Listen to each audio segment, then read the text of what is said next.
விந்திய மலைசாரல்ல வித்யாநாதருங்கிற முனிவர் ஒரு குருகுலத்தை நடத்தி வந்தார். அந்த குருகுலம் ஒரு ஆற்றங்கரை மீது அமைந்திருந்துச்சு. ஆசிரமத்தோட ஒரு புறம் மலைத்தொடரும், மறுபக்கம் அடர்ந்த காடும் இருந்துச்சு. அந்த ஆசிரமத்தில் சீடர்கள் தங்கி கல்வி கற்க வசதிகளும் செய்யப்பட்டிருந்துச்சு. வித்யாநாதரோட புகழ் பரவி இருந்ததால பல நாடுகளில் இருந்தும் மாணவர்கள் அங்க வந்து அவர்கிட்ட கல்வி பயின்று வந்தாங்க. அந்த நாட்டு மன்னன் தன்னுடைய 3 புதல்வர்களையும் அந்த குருகுலத்துல கல்வி பயில அனுப்பி வச்சான். அந்த அரசகுமாரர்கள் மந்த அறிவு கொண்டவர்களா இருந்தாங்க. இருந்தாலும் வித்யாநாதர் அவங்கள தன்னுடைய குருகுலத்துல சேர்த்து கொண்டாரு. அரசகுமாரர்களாச்சே, அதனால வேற வழி இல்லாம சேர்த்துட்டாரு. வித்யாநாதரும் அவங்களுக்கு விளக்கமா எல்லாவற்றையும் கற்றுக் கொடுத்தாரு. ஆனா அவங்களோட மரமண்டையில அதெல்லாம் ஏறுனா தானே. அதே குருகுலத்துல ஞானமணிங்கிற ஒரு சீடன் இருந்தான். அவன் மகா புத்திசாலி. எதையுமே ஒரு முறை சொன்னா போதும் கிரகிச்சுக்குவான். அவன் மேல குருவுக்கு அலாதி பிரியம். தனக்கப்புறமா அந்த ஆசிரமத்தை அவன்கிட்ட ஒப்படைத்து விட வேண்டும்னு அவர் நினைச்சாரு. அதுக்கு ஞானமணி இன்னும் கொஞ்சம் பக்குவம் அடைய வேண்டும்னு நினைச்சாரு. ஏன்னா ஞானமணி பேருக்கும் அதிகாரத்துக்கும் ஆசைப்படுறது அவருக்கு தெரிஞ்சுது. 3 அரசகுமாரர்களும் படிப்பில் அதிக கவனம் செலுத்தாம மந்திர தந்திரங்களை கற்பதில் நாட்டம் கொண்டாங்க. அவங்க குருகுலத்தில் இருக்கிற பல ஓலை சுவடிகளை எடுத்து படித்து சில மந்திரங்களையும் கற்றுக்கொண்டாங்க. அவங்களோட படிப்பு முடிய 1 மாதம் இருக்கிறப்ப அவங்களோட தந்தை மிகவும் அபாயகரமான நிலையில இருப்பதா தகவல் கிடைச்சிது. அரசகுமாரர்கள் உடனேயே தலைநகருக்கு போக விருப்பப்பட்டாங்க. குரு அதுக்கு, உங்களோட படிப்பு முடிஞ்சிருச்சு, அரண்மனையிலிருந்து உங்களை அழைச்சிட்டு போக யாராச்சும் வருவாங்க. இன்னைக்குள்ள யாரும் வரலைனா நம்முடைய ஞானமணியை உங்களுக்கு துணையா நான் அனுப்பி வைக்கிறேன். அவன் உங்களை பத்திரமா அரண்மனைக்கு கொண்டு போய் சேர்ப்பான். வேணும்னா அவனை உங்களோடையே வச்சுக்கங்க. சமயத்திற்கு ஏற்ப தக்க ஆலோசனைகளையும் அவன் உங்களுக்கு சொல்லுவான்னு சொன்னாரு. இதை கேட்டுட்டு அரசகுமாரர்களில் மூத்தவன், ஞானமணியா, ரொம்ப நல்லதா போச்சு. அவன் இங்கேயும் எங்களோட நல்லா தான் பழகுனான். நான் அவனை ஏன் கூட வச்சுக்கிறேன். நான் அரசனானதும் அவனை முதலமைச்சராகவும் நியமிச்சுக்கிறேன் அப்படின்னு சொன்னான். வித்யாநாதர் ஞானமணியை அழைச்சு, நீ அரசகுமாரர்களோடு போய் அவங்களுக்கு எந்தவித ஆபத்தும் வராமல் பார்த்துக்கோ. உனக்கும் அரண்மனை வாசம் பிடிக்குன்னு தான் நினைக்கிற அப்படின்னு சொன்னார். ஞானமணி அதுக்கு, குருவே, நான் இதே ஆசிரமத்தில் தங்கி என்னுடைய வாழ்நாள் முழுவதையும் கழிக்க விரும்புகிறேன்னு சொன்னான். வித்யாநாதரும், நீ ஆசிரமத்திலேயே நிரந்தரமாக தங்கி விடுற அளவுக்கு உன்னுடைய மனசு இன்னமும் பக்குவப்படலை. அதனால் இப்போ நீ அரசகுமாரர்களோடு போய் நான் சொன்னபடி செய். உன்னுடைய மனசு பக்குவப்பட்டதும் உடனே நீ இந்த ஆசிரமத்துக்கு திரும்பி வந்துடலாம். நீ அரண்மனையில் தங்க தேவையில்லைன்னு சொன்னார். ஞானமணியும் குருவோட கட்டளைப்படியே அடுத்த நாள் காலையில் அரசகுமாரர்களுக்கு துணையாக கிளம்பிட்டான். எதிர்பார்த்தபடி அரண்மனையிலிருந்து யாருமே வரல. 4 பேரும் பயணம் செஞ்சவாறே உச்சி வேளைக்கு ஒரு சிற்றாற்றோட கரையில் தங்கி அவங்க கொண்டு வந்த உணவை உண்டாங்க. உண்டதுக்கப்புறமா கொஞ்ச நேரம் இளைப்பாறலான்னு தீர்மானிச்சாங்க. அதுக்காக நிழல் தர ஒரு இடத்தை தேடி போனாங்க.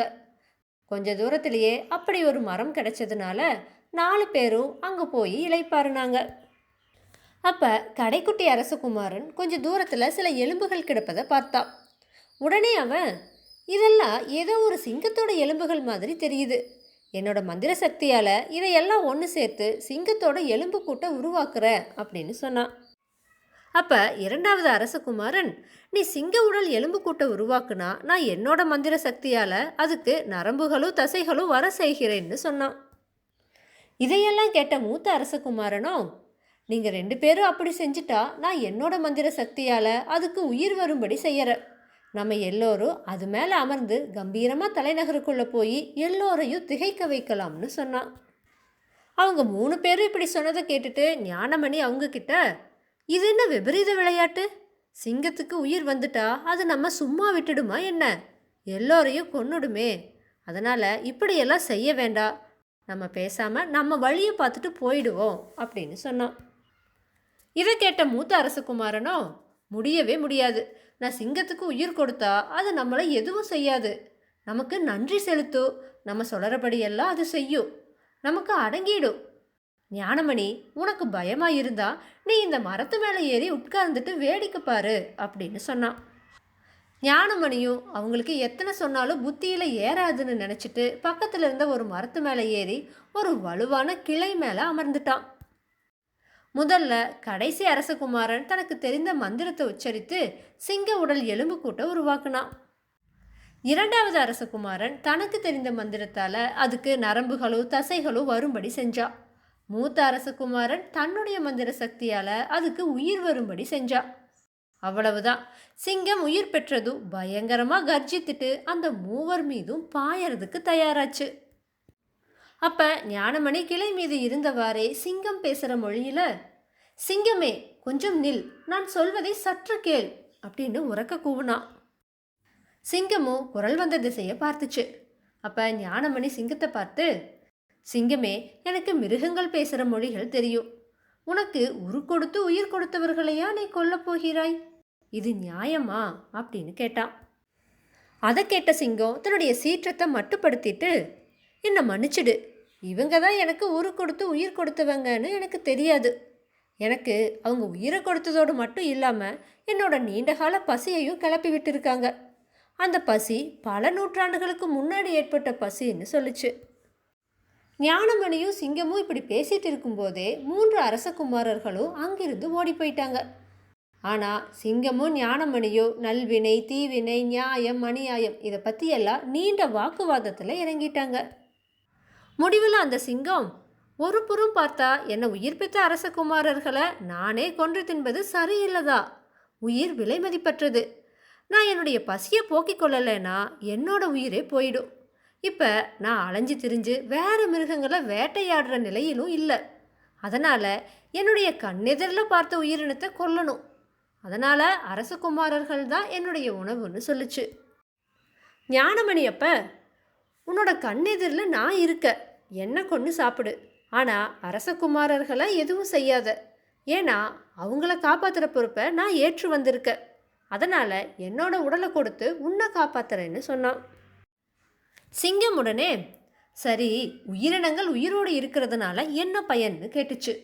ஞானமணி அதுக்கு, உயிரினங்கள் முன்னேற்றம் அடையணும், அதாவது இருளாகிய அஞ்ஞானத்தை விட்டு ஒளியாகிய மெய்ஞானத்தை அடையணும், இதுதான் உயிர் வாழ்வதோட பயன்னு சொன்னான். சிங்கம் உடனே, ஓ அப்படின்னா எது வேணும் எது வேண்டாங்கிறது உனக்கு நல்லாவே தெரியும். அரசகுமாரர்கள் தான் எனக்கு உரு கொடுத்து உயிர் கொடுத்துவங்கிறது மட்டும் நீ சொல்லாமல் இருந்திருந்தா நான் அவங்கள அப்பவே கொண்டு இருப்பேன். நீ தர்ம நியாயங்களை எடுத்து சொல்லி என்னோட கண்களை திறந்துட்ட. அதனால் நீ தான் என்னோட குரு. குருவை கொல்லுறது அதர்மம். அதனால் நான் இந்த கணத்திலேயே வேட்டையாடி உணவு பெற ஒரு வழியை சொல்லுன்னு கேட்டுச்சு. ஞானமணி உடனே சிங்கத்துக்கிட்ட, இங்கே பாரு, அரசகுமாரர்களை நான் உனக்கு உணவாக கொடுக்க முடியாது. விரைவில் உன்னுடைய பசி அடங்கணும்னா நீ என்ன கொண்டு சாப்பிட்றது தான் ஒரே வழின்னு சொன்னான்.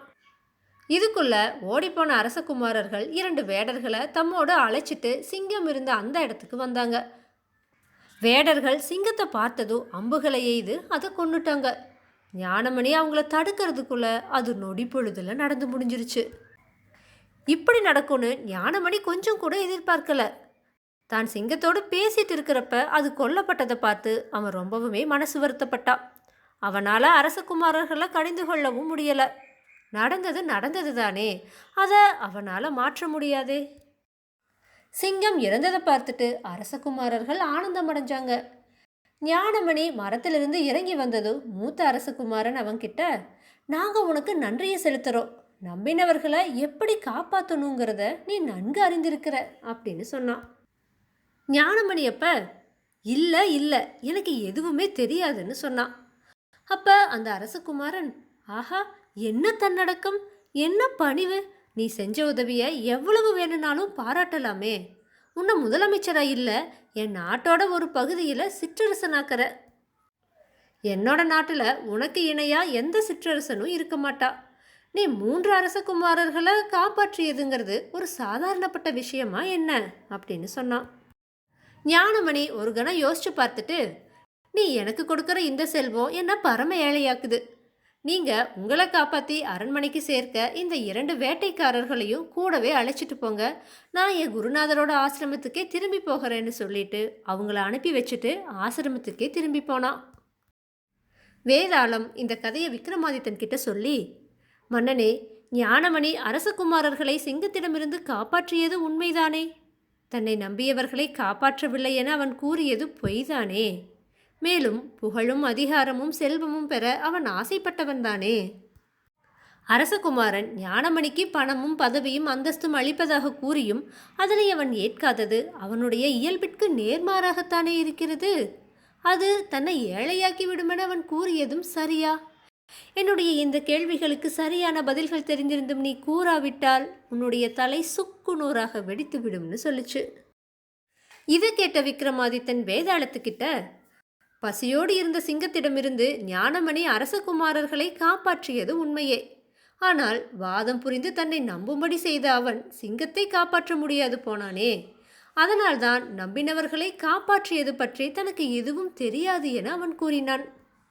உயிரினங்கள் ஏன் உயிர் வாழ வேண்டும் என்ற கேள்வியை சிங்கம் அவனிடம் கேட்டபோது அஞ்ஞான இருளிலிருந்து வெளிவந்து மெய்ஞான ஒளியில் பிரவேசிப்பதுதான் என்று அவன் பதில் கூறினான்.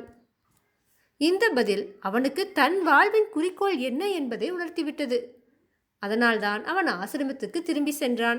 அவனுடைய குருநாதர் விரும்பியபடி அவன் பக்குவ நிலையை அடைந்து விட்டான்னு சொன்னான். விக்ரமாதித்தனோட இந்த சரியான பதிலால அவனுடைய மௌனம் கலைஞ்சது. அவன் சுமந்து வந்த வேதாளம் உயர கிளம்பி போய் மறுபடியும் முருங்கை மரத்தில் ஏறிடுச்சு. தன்னோட முயற்சியில சற்றும் மனம் தளராத விக்ரமாதித்தன் மறுபடியும் முருங்கை மரத்தில் ஏறி அதில் தொங்கிட்டு இருந்த வேதாளத்தை பிடிச்சு கீழே இறக்கி மீண்டும் நடக்க துவங்கினான்.